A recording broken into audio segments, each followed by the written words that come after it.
esteemed guests, administrators and staff, faculty members, to our proud parents, to our spectators, and to you, my fellow graduates, maayong hapon kanatong tanan. There's a famous question from a commercial that has stayed with me throughout my journey. And you know what it is? Para kanino ka bumabangon? Or for whom do you rise? A simple yet powerful question that made me reflect on the true reasons behind every effort and sacrifices we made as students. Today I realize that I do not rise for myself alone. We do not rise for ourselves alone. Rather, we rise for those who believe in us, even before we believe in ourselves.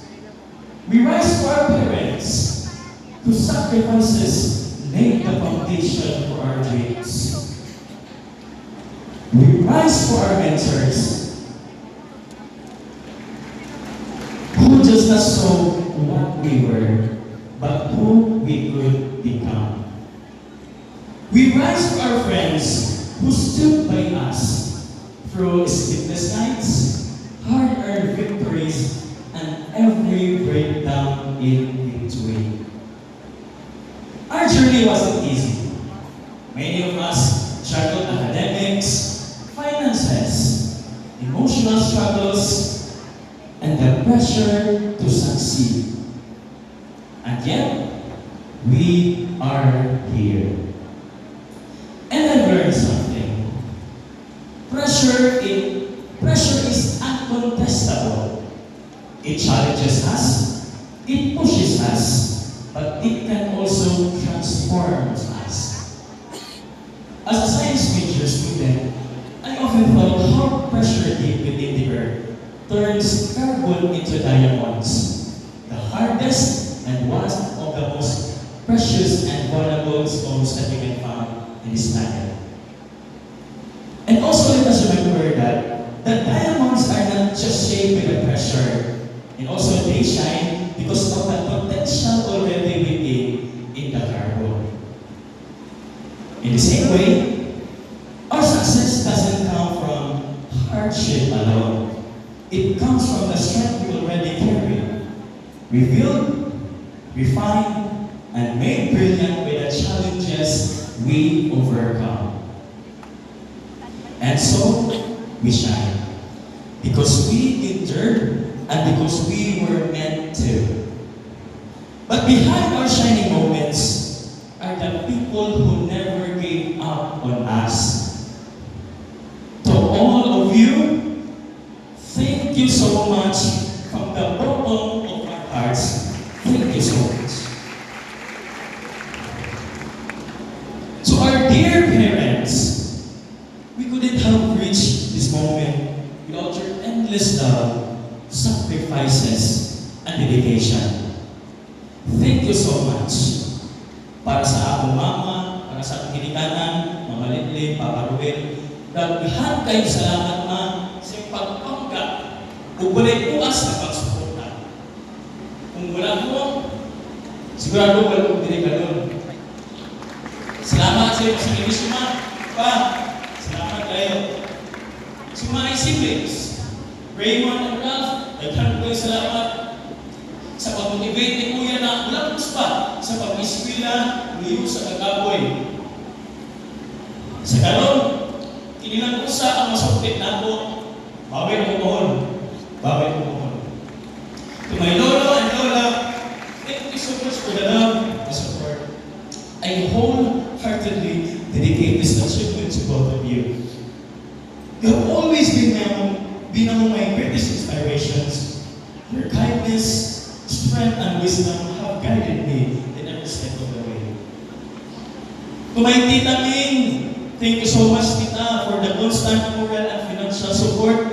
To Manong Junjun, thank you for being like a second parent and for always taking care of me. Daghan kayong salamat, Manong. Nakita ko karon sa stream. Daghan kaayong salamat.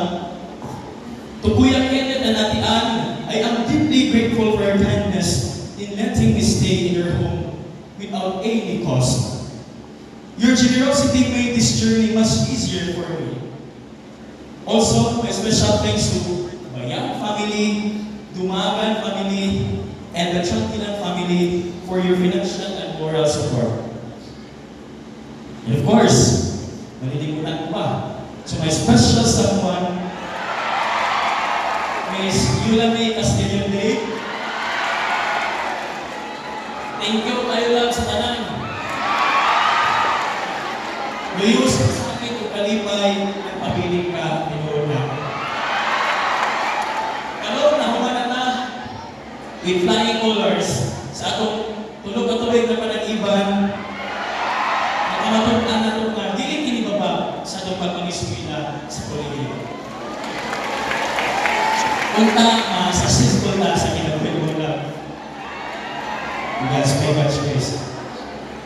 To learn Eastern Mindanao State University, headed by the University President, Dr. Menesio Gilo Ayon, and to our Vice President for Academic Affairs, Dr. Maria Benny Solis Wazuma, and to the faculty and staff, thank you so much for creating a space where we could grow. Thank you so much. And of course, to Ma'am Maristela Suarez Madayos, our basic science coordinator, our instructor, thank you so much, Ma'am, for your tireless support and for believing me when I almost gave up. To Ma'am Sky, Ma'am, thank you so much for letting me part of every event you have coached. Isa ka sa reason, Ma'am, why I experienced for local mass, and even sa PASO, as I was representing the Nenso Peaceful Team for 3 years. Ma'am, daghang kayong salamat. I will surely miss the moments and also I will always hear the lessons and the memories we have shared. Daghang kayong salamat, Ma'am. And to my resource and cooperating teachers, Madam Ivy, May Bagood Lanaha, to Sir Glidon, and to Sir Raul, your mentorship shaped me deeply, both as a future educator and as a person. To my classmates, this is buddies, and my friends in Showtime family, hello. And to my brothers here in school, Mark Joel and Mark Lister, and also a special thanks to Julie, Sharon May Reynan, Jezabel, Jocelyn, Kuya Jacqueline, and Nika. Thank you for believing in me from day one. You have witnessed my struggles and stood by me through it all.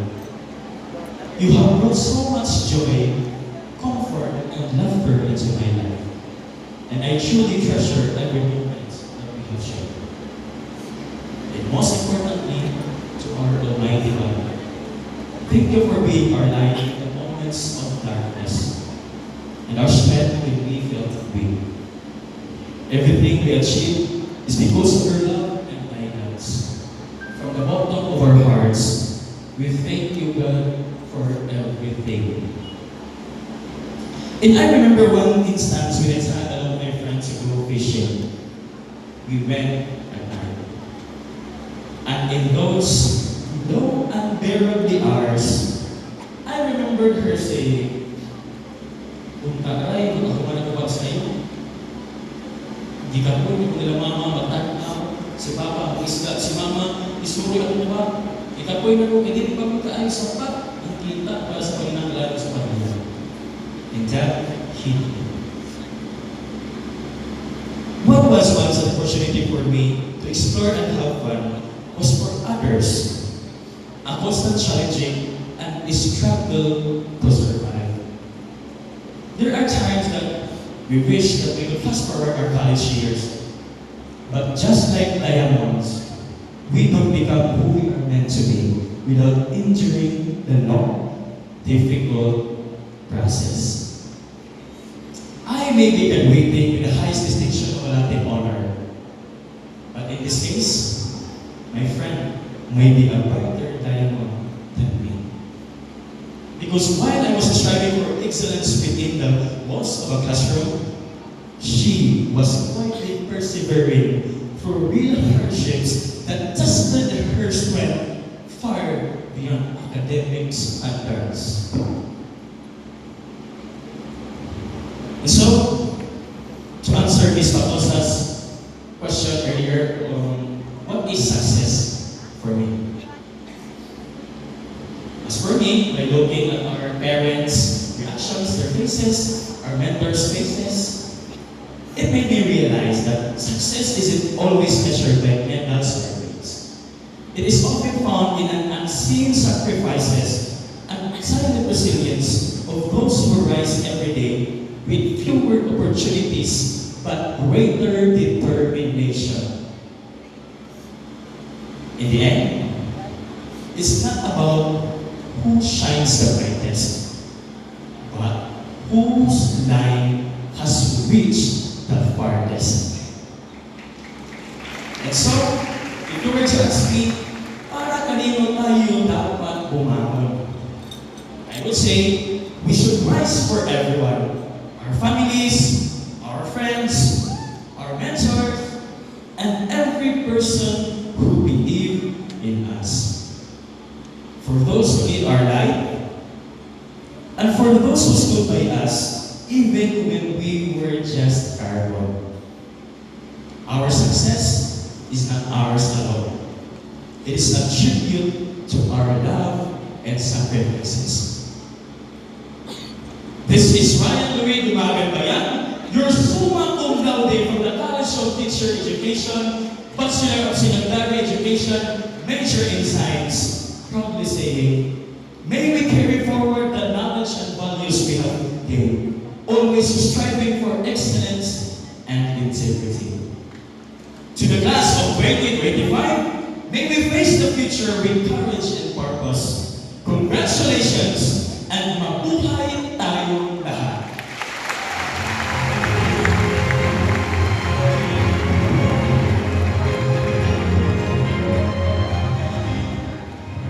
Acknowledgements by the OIC